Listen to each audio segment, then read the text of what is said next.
How would you react if your homeland was suddenly marred by violence and instability? This is the grim reality in Port-au-Prince, Haiti's capital city. Since the assassination of President Jovenel Moise in 2021, the city has seen a disturbing rise in homicides and kidnappings. The streets are held hostage by a war between rival gangs, creating an atmosphere of constant fear and uncertainty. The people of Port-au-Prince face these challenges daily, their lives irrevocably altered by the escalating chaos. Port-au-Prince, a city once vibrant, now stands ravaged by violence and lawlessness. Ever considered the plight of those deported back to a homeland engulfed in chaos? Imagine being a Haitian, deported from the United States, back to the escalating turmoil of your homeland. The U.S. government's controversial use of Title 42, an inherited measure from the Trump era, has expedited deportations under the guise of COVID-19 precautions.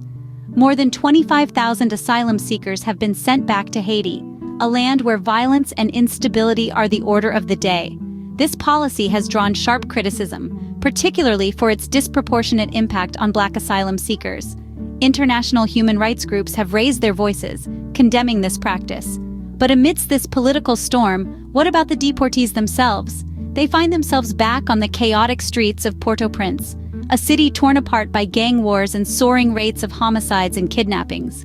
They are striving to navigate a treacherous path, one laden with uncertainty and danger. Sent back to a land torn apart by violence, the deported Haitians find themselves navigating a treacherous path. Is the world turning a blind eye to the plight of Haiti?